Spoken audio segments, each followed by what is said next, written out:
Chapitre 15. Voilà le premier combat livré et perdu, dit Martin à son miroir 10 jours après. Mais il y en aura un second et un troisième, et ainsi de suite, à moins que... Il interrompit sa phrase pour jeter un regard à sa pauvre petite chambre.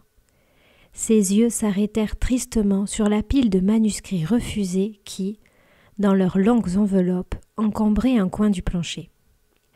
Il ne pouvait plus se payer de timbres pour les réexpédier, et depuis une semaine, la pile montait de plus en plus.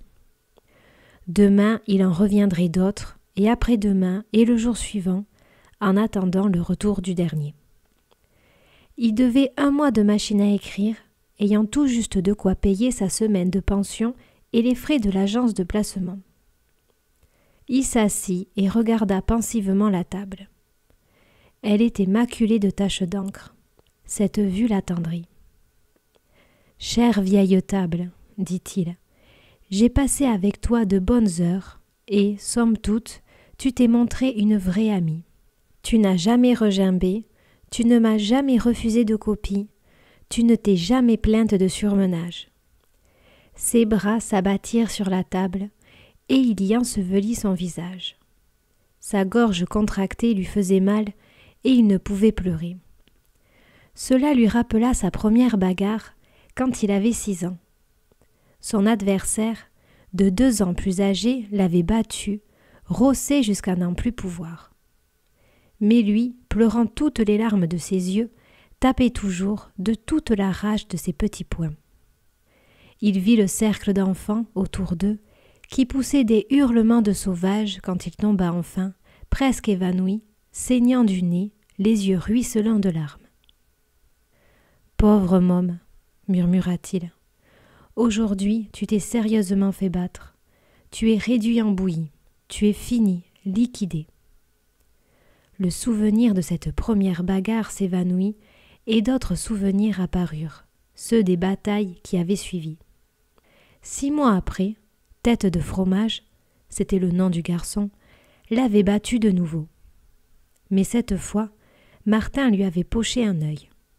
Et cela avait continué ainsi, lui toujours battu, Tête de Fromage toujours triomphant.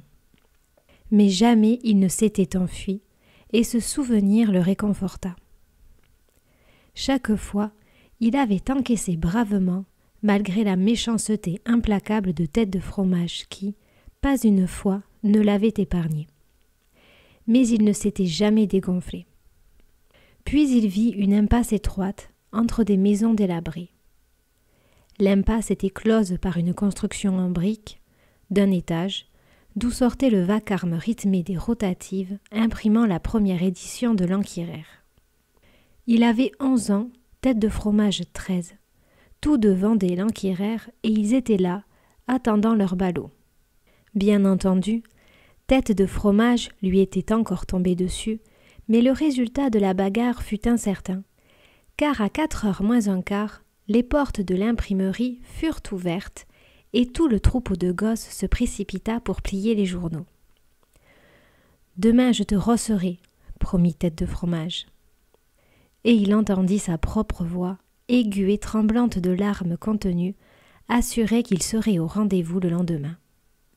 Et le jour suivant, il s'était dépêché de sortir de l'école pour être en avance de 2 minutes sur Tête de Fromage.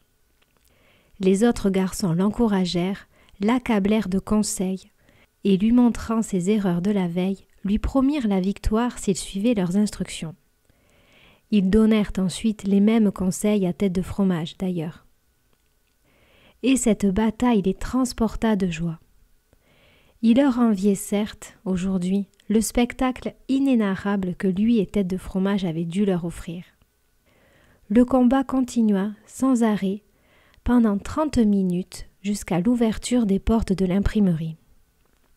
Il se vit, tout jeune écolier, quittant journellement la classe pour galoper à l'Enquireur. Courbaturé, contusionné par ces batailles incessantes, il ne courait pas très vite. Ses bras étaient marqués des coups qu'il avait reçus, et même à certains endroits, les meurtrissures s'envenimaient. Il souffrait de la tête, du bas des reins, son cerveau alourdi tourbillonnait de vertige. Il ne jouait plus aux récréations et ne travaillait pas davantage. Même de rester tranquillement assis à son pupitre était une véritable torture. Il vivait dans un perpétuel cauchemar dont il n'entrevoyait pas la fin. Pourquoi ne pouvait-il pas rosser Tête de Fromage à son tour ? Se demandait-il souvent. Ses misères seraient alors terminées. Il ne lui venait pas à l'esprit d'en rester là, en se laissant fouetter une bonne fois par Tête de Fromage sans riposter. Et tous les jours, il se traînait jusqu'à l'impasse du journal, éreinté, dégoûté mais éternellement patient, pour affronter son ennemi qui, tout aussi éreinté que lui, aurait certes accepté la paix sans toute la bande de gamins devant lesquels il convenait d'afficher de l'orgueil. Un après-midi, après 20 minutes de lutte acharnée en vue d'un knock-out définitif, combat mené selon les lois sévères qui défendaient les coups de pied, les coups bas et les coups sur l'adversaire à terre, Tête de Fromage haletant, titubant, proposa à Martin d'être quitte. Et Martin, la tête dans ses mains, se revit, chancelant, haletant, étouffé par le sang ruisselant de sa lèvre fendue et qu'il avalait. Il s'avançait en titubant sur Tête de Fromage, crachait une gorgée de sang pour pouvoir parler, et lui criait qu'il ne serait jamais quitte, même si Tête de Fromage cédait. Tête de Fromage ne céda pas, et la bataille continua. Le lendemain, le surlendemain, les jours suivants virent se renouveler la bagarre quotidienne. Au moment où il se mettait en garde, ses bras lui faisaient un mal affreux et les premiers coups donnés ou reçus lui arrachaient les entrailles. Puis la douleur s'engourdissait et il tapait comme un sourd, apercevant comme à travers un brouillard la large face et les yeux flamboyants de Tête de Fromage. Il ne voyait que cette face. Tout le reste n'était que du vide tourbillonnant. Rien n'existait plus pour lui que cette face.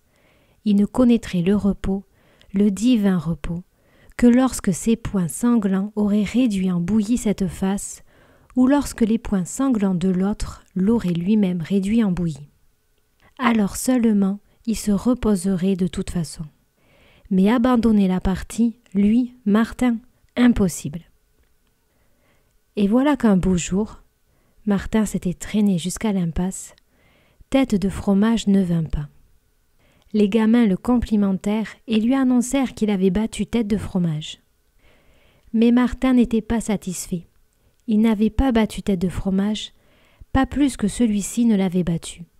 Le problème n'était pas résolu. On apprit plus tard que le père de Tête de Fromage était mort subitement ce jour-là.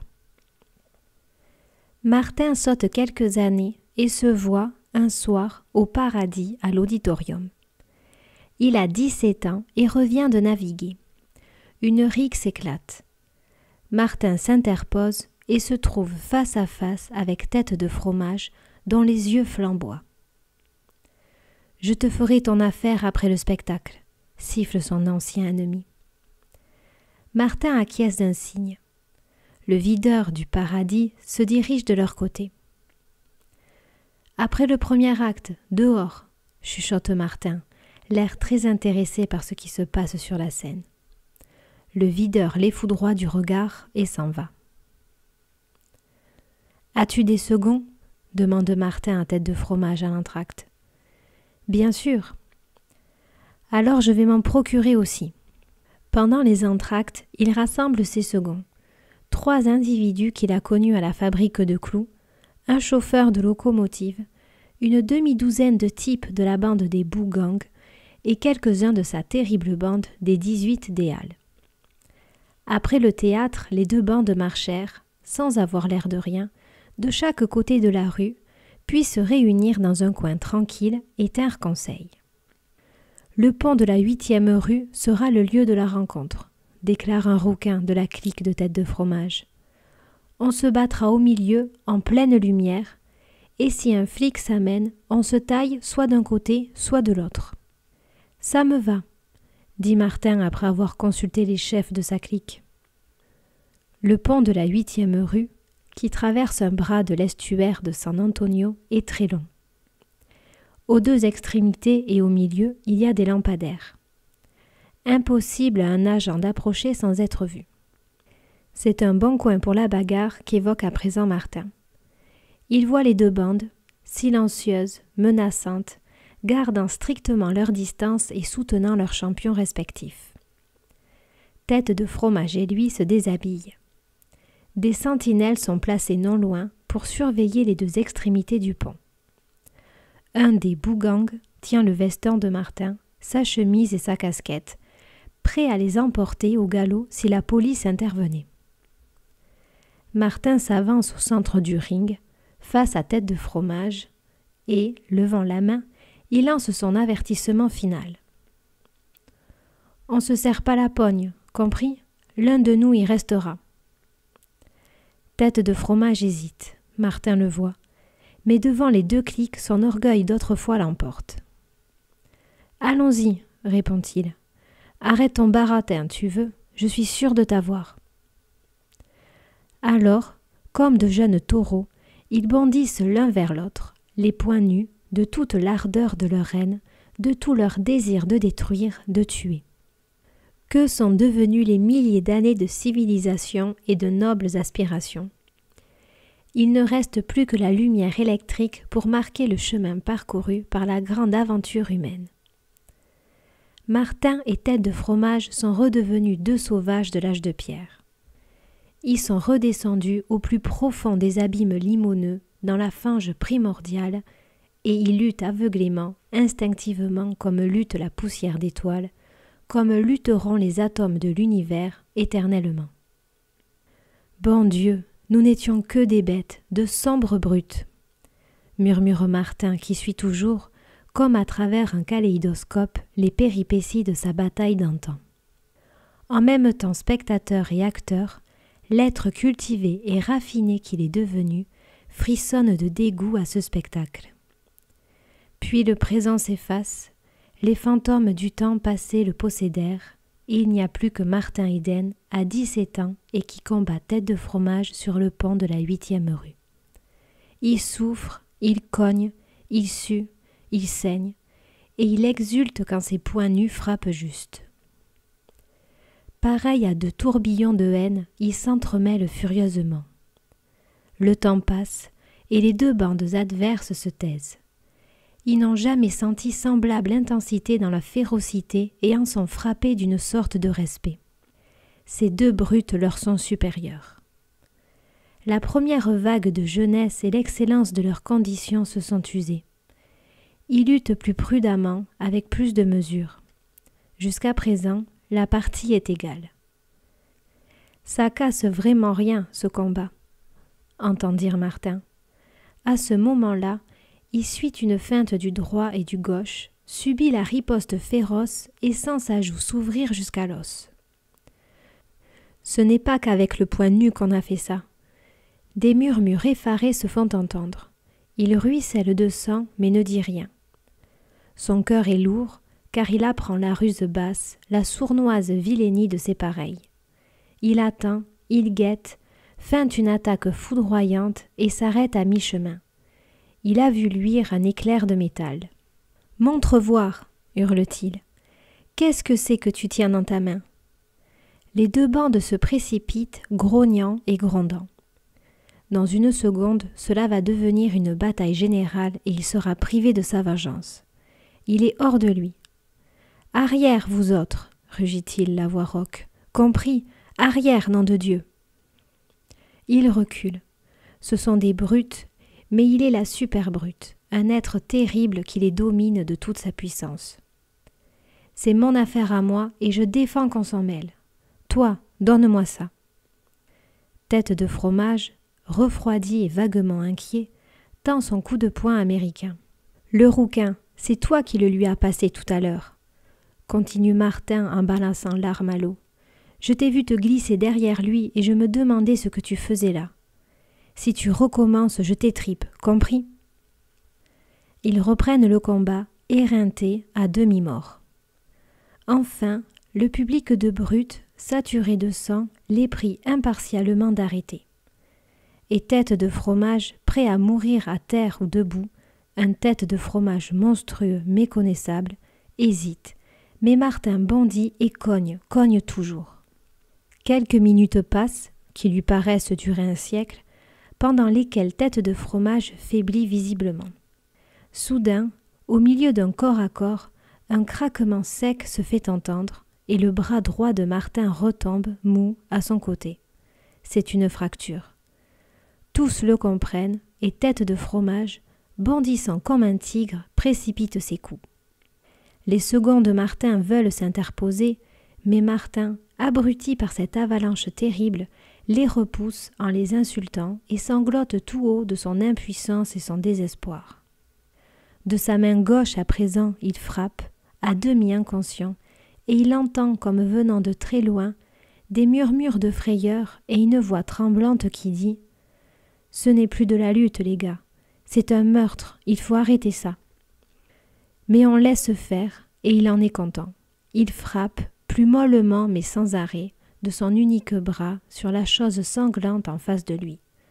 Ce n'est plus une figure, mais une vision horrible sans nom, vacillant, trébuchant devant ses yeux papillotants, et qui ne veut pas disparaître. Et il frappe toujours, de plus en plus faiblement, avec le peu de vitalité qui lui reste, et il lui semble que des siècles passent et que ça ne finira jamais, quand tout à coup, il se rend vaguement compte que la chose innommable s'affaisse, doucement, tombe sur le parapet du pont. L'instant d'après, tenant à peine sur ses jambes flageolantes, il se penche au-dessus de la forme écroulée et dit d'une voix qu'il ne reconnaît pas. « T'en veux encore ? Dis, t'en veux encore ?» Il répète indéfiniment ces mots, il le conjure, menaçant, de lui répondre s'il en veut encore. Enfin, ses camarades lui tapent amicalement dans le dos et s'efforcent de lui mettre son veston. Puis une vague d'obscurité et d'oubli le submerge. Comme alors, Martin Eden, le visage enseveli dans ses mains, n'entend plus rien, ne pense plus à rien. Il a revécu avec tant d'intensité l'effroyable scène d'autrefois qu'il a perdu connaissance, comme alors. Une longue minute, tout n'est en lui qu'oubli, obscurité. Puis, comme un homme qui se réveille d'entre les morts, il bondit sur ses pieds, les yeux étincelants, le visage ruisselant de sueur, en hurlant. « Je t'ai rossé, Tête de Fromage. Ça m'a pris 11 ans, mais je t'ai rossé. » Ses genoux se dérobaient sous lui et il retomba assis sur son lit. Encore mal réveillé, il regarda autour de lui, perplexe, en se demandant où il était. Enfin, son œil rencontra la pile de manuscrits entassés dans un coin. Alors il reprit pied dans le présent, se souvint des livres qu'il avait lus et des richesses infinies qu'il y avait puisées, de ses rêves, de ses ambitions. Il se souvint de son amour pour une pâle fleur de serre, sensitive, irréelle, qui mourrait d'horreur si elle assistait, ne serait-ce qu'une seconde, à la scène qui venait de revivre, si elle vivait une seule seconde dans la boue d'où il s'était évadé. Il se leva et fut à son miroir. « Ainsi, tu es sorti de la boue, Martin Eden, » dit-il solennellement. « Tu as baigné tes yeux de divine clarté et, en t'élevant jusqu'aux étoiles, tu as tué le serpent et le tigre pour conquérir le plus grand trésor qui soit. » Il se regarda plus attentivement et se mit à rire. « Un peu de folie et pas mal de mélodrame, hein ?» dit-il moqueur. « Ça ne fait rien. Tu as rossé Tête de Fromage et tu rosseras bien les éditeurs, même si ça te prend 11 ans. Tu ne peux pas t'arrêter là. Il faut continuer. C'est une lutte sans merci, tu sais. » Chapitre 16. La sonnerie du réveil arracha brusquement Martin au sommeil. Bien que dormant profondément, il se réveilla instantanément, comme les chats, et tout joyeux que ces 5 heures d'inconscience soient passées. Avant même que la pendule ait terminé son vacarme, sa tête était plongée dans la cuvette et il s'ébrouait sous la morsure de l'eau glacée. Mais, ce jour-là, il ne suivit pas son programme habituel. Aucune histoire inachevée ne l'attendait.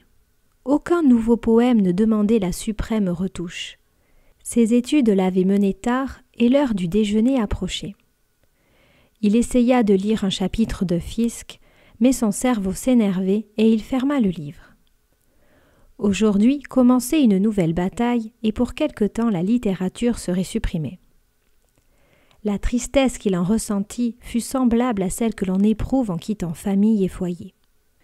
Il regarda la pile de manuscrits. Il allait quitter ces pitoyables enfants déshonorés dont personne ne voulait.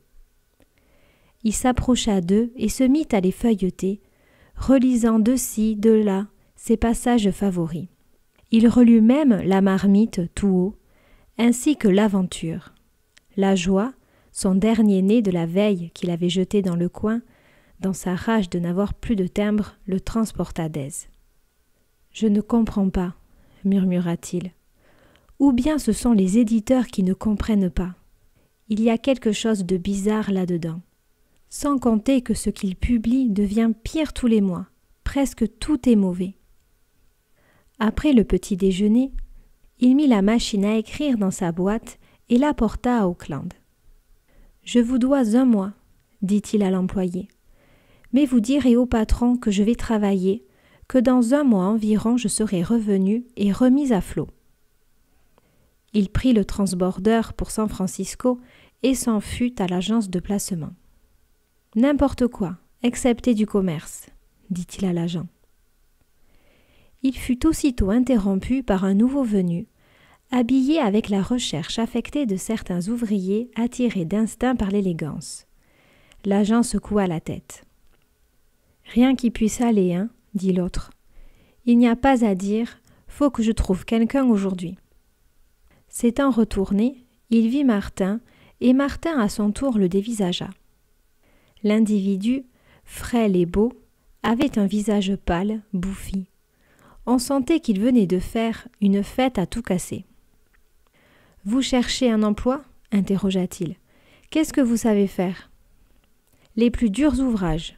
Je sais aussi naviguer, écrire à la machine, monter à cheval. Je peux faire n'importe quoi et me mettre à tout, » répondit Martin. L'autre hocha la tête. « Ça m'irait. Je m'appelle Dawson, Joe Dawson, et je cherche un blanchisseur. » « C'est trop dur pour moi. » Martin, amusé, se vit repassant des dessous de femme. Mais comme l'autre lui plaisait, il ajouta « Je saurais à la rigueur faire le blanchissage de gros. Sur mer, j'ai appris. » Joe Dawson réfléchit un instant. « Attendez, on va voir si on peut s'arranger. Vous écoutez ?» Martin fit signe que oui. « C'est une petite blanchisserie à la campagne, à Chilliot Springs, l'hôtel, vous voyez ? 2 hommes pour le travail, un patron et un employé. C'est moi le patron. Vous ne travaillez pas pour moi, mais sous mes ordres. Ça vous irait ?» Martin se tut. La perspective le tentait. Quelques mois de ce boulot, assez de temps pour étudier. Il pourrait travailler dur, étudier dur. Bonne nourriture et une chambre à vous. Une chambre à lui où il pourrait brûler sa lampe jusqu'à minuit. L'affaire fut décidée. « Mais un travail d'enfer, » ajouta l'autre. Martin caressa ses biceps saillants d'un geste significatif. « Alors, écoutez. » Joe porta la main à sa tête. « J'ai la tête en compote, j'y vois à peine. Hier soir, j'ai fait la foire, une foire carabinée. Voilà l'affaire. Pour 2, les gages sont de $100, logés et nourris. J'en touche 60 et m'en aide 40. Mais vous êtes novice. Il faudra que je vous apprenne et au début, c'est surtout moi qui travaillerai. Supposons que vous commenciez à 30. Parole, dès que vous serez à la coule, vous aurez vos $40. » « Ça va, » répondit Martin en lui tendant la main que l'autre serra.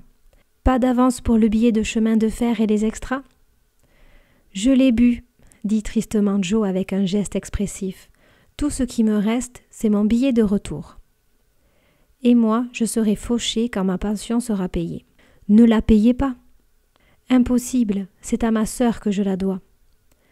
Joe émit un long sifflement perplexe et parut se creuser la cervelle.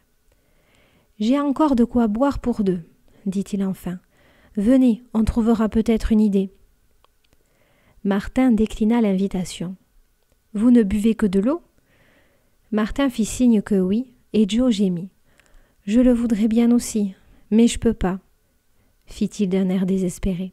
« Quand j'ai travaillé comme un forcené toute la semaine, il faut que je me cuite. Si je ne me cuitais pas, je me couperais la gorge ou je mettrais le feu à la baraque. Mais je suis content que vous buviez de l'eau. Continuez. » Martin, malgré l'énorme gouffre qui le séparait de cet homme, gouffre que les livres avaient creusé, n'éprouvait aucune difficulté à se remettre à son niveau. Toute sa vie, il avait vécu dans la classe ouvrière et l'esprit de camaraderie du travail était chez lui une seconde nature. Il trancha le problème du voyage, trop ardu pour la migraine de l'autre. Avec le billet de Joe, il expédierait sa malle à Chilliot Springs et irait à bicyclette. C'était à 75 km environ. En partant le dimanche, il serait au travail le lundi matin. En attendant, il allait rentrer faire ses paquets. Pas d'adieu à faire. Ruth et sa famille passaient l'été dans la Sierra, au lac Tahoe. Le dimanche soir, il arriva à Chilliot Springs, las et poussiéreux, et fut reçu à bras ouverts par Joe. Une serviette mouillée autour de sa tête malade, il sortait du travail. « Le linge de la semaine dernière s'est amoncelé pendant que j'étais allé te chercher et j'ai dû travailler sans arrêt, » expliqua-t-il. « Ta malle est arrivée sans encombre. Elle est dans ta chambre. Mais tu as du toupet d'appeler ça une malle. Qu'est-ce qu'il y a dedans? Des lingots d'or ?» Il s'assit sur le lit tandis que Martin déballait. La malle n'était autre qu'une vieille caisse à provisions que M. Higginbotham lui avait cédée moyennant un demi-dollar. 2 poignées de cordes, fixées par Martin, l'avaient transformée en malle. Joe, les yeux ronds, en vit extraire un peu de linge, quelques ustensiles de toilette, puis des livres et encore des livres. « Il y en a comme ça jusqu'au fond ?» interrogea-t-il. Martin fit signe que oui et continua à ranger ses livres sur la table de la cuisine qui servait de lavabo. « Zut alors !» s'écria Joe. Puis il réfléchit longuement et déclara enfin. « Dis donc, les filles, ça doit pas t'intéresser beaucoup. »« Non, » répondit Martin. « Avant de me mettre à la lecture, je cavalais pas mal. Mais depuis, je n'ai pas le temps. Et ici, tu ne l'auras pas non plus. Tout ce qu'on peut faire, c'est travailler et dormir. » Martin pensa à ses 5 heures de sommeil par nuit et sourit. Sa chambre était au-dessus de la blanchisserie, dans le même bâtiment que la machine qui pompait l'eau, produisait l'électricité et faisait marcher la lessiveuse.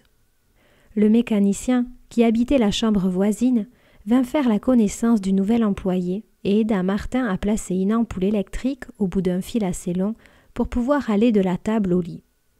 Le lendemain, Martin fut arraché de son lit à 6h moins le quart et stupéfia Joe en prenant une douche froide. « Ben, mon vieux, t'es réchauffé !» déclara-t-il quand ils s'assirent pour déjeuner à un coin de la table dans la cuisine de l'hôtel. Il y avait aussi le mécanicien, le jardinier, son aide et 2 ou 3 palefreniers. Ils mangèrent vite, d'un air renfrogné, silencieusement, et Martin, en les écoutant, se rendit compte combien il s'était éloigné d'eux. Leur basse mentalité le déprima, et dès qu'il eut avalé son petit déjeuner, il se leva et soupira d'aise en fermant derrière lui la porte de la cuisine. La petite blanchisserie à vapeur était parfaitement organisée. Les machines les plus modernes y faisaient tout ce qu'il est possible à des machines de fer. Martin, après quelques indications, tria les grands tas de linge sale, tandis que Joe mettait la lessiveuse en train et préparait des provisions nouvelles de savon mou, dont la composition chimique l'obligeait à se garantir le nez, la bouche et les yeux avec des serviettes, ce qui le faisait ressembler à une momie. Une fois le triage fini, Martin l'aida à tordre le linge en le plongeant dans une rotative qui, à raison de quelques milliers de tours à la minute, en exprimait l'eau.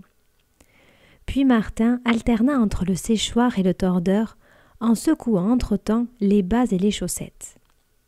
À la fin de l'après-midi, Joe les passant et Martin les empilant, ils ajustèrent bas et chaussettes sur le cylindre pendant que les fers chauffaient. Puis ce fut du repassage de linge de corps jusqu'à 6 heures. À ce moment-là, Joe hocha la tête d'un air dubitatif. « On est à la bourre, dit-il.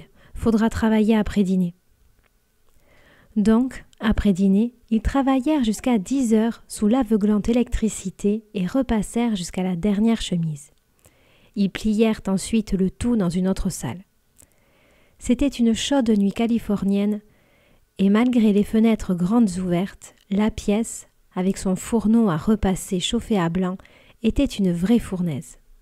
Martin et Joe, en gilet de corps, transpiraient et suffoquaient.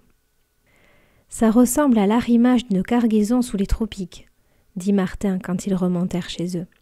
« Tu feras l'affaire, » répondit Joe. « Tu n'es pas un tir au flanc. Si tu continues, t'auras tes $40 dès le mois prochain.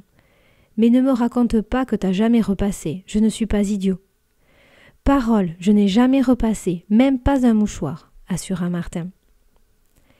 Il fut surpris d'être aussi fatigué en entrant dans sa chambre. Il avait oublié qu'il était resté sur ses jambes 14 heures sans arrêter de travailler. Il mit le réveil à 6 heures et calcula qu'il pourrait, en se réservant 5 heures de sommeil, lire jusqu'à 1 heure. Il enleva ses chaussures pour délacer ses pieds enflés, s'assit à la table devant ses livres, ouvrit Fisk qu'il avait commencé 2 jours auparavant et se mit à lire. Mais dès les premiers mots, il eut de la peine à concentrer son attention et se mit à les relire. Puis, il se réveilla courbaturé et glacé par le vent de la montagne qui soufflait par la fenêtre. Il regarda la pendule. Elle marquait 2 heures. Il avait donc dormi 4 heures. Il se déshabilla au galop, s'écroula sur son lit et s'endormit dès que sa tête eut touché l'oreiller. Le mardi, ils travaillèrent sans arrêt également. La vitesse avec laquelle Martin abattait la besogne faisait l'admiration de Joe. Celui-ci était un vrai bourreau de travail. N'ayant que cette préoccupation en tête, il ne perdait jamais une minute, cherchait sans cesse le moyen de gagner du temps, montrait à Martin la façon d'exécuter en 3 temps ce qu'il accomplissait en 5, ou en 2 ce qu'il faisait en 3. « Procédé d'élimination », disait Martin en le copiant. Il était lui-même un bon travailleur, adroit, rapide, et il avait toujours mis son point d'honneur à ne permettre à quiconque de l'aider ou de le surpasser. Il sauta donc avidement sur les conseils de son camarade et désamidonna col et manchette de façon à ce qu'il ne reste la moindre bulle d'air au repassage. Sa rapidité et son adresse lui valurent des compliments de Joe. Jamais il ne produisait d'arrêt. Joe n'attendait rien ni personne et bondissait d'une tâche à une autre. Ils aminaudèrent 200 chemises blanches, cueillant de la main droite, d'un seul mouvement circulaire, la chemise, de façon à faire tomber les poignets, le col et le plastron. La main gauche élevait le corps pour le préserver de l'amidon. Puis la main gauche plongeait dans l'amidon brûlant, tellement brûlant qu'il leur fallait continuellement tremper leurs mains dans une cuve d'eau froide pour en détacher la pâte. Et ce soir-là, ils amidonnèrent jusqu'à 10h30 de coquettes et légères fanfreluches de femmes. « Vivement les tropiques et la feuille de vigne, » dit Martin en riant. « Et moi, vivement des rentes, » répondit Joe sérieusement. « Je ne connais que ça, le blanchissage. » « Mais ça, tu le connais à fond. »« Ce serait vraiment malheureux. J'ai commencé à la Contra Costa, à Auckland, à 11 ans, au secouage des bas pour le cylindre. Il y a 18 ans de ça et jamais je n'ai rien fait d'autre. Mais ce boulot-là est le plus dur que j'ai jamais eu. On devrait avoir un homme de plus au moins. Nous travaillerons la nuit de demain. On cylindre toujours les mercredis soirs, les cols et les manchettes. » Martin remonta son réveil, s'assit à sa table et ouvrit Fisk. Il ne peut finir le premier paragraphe.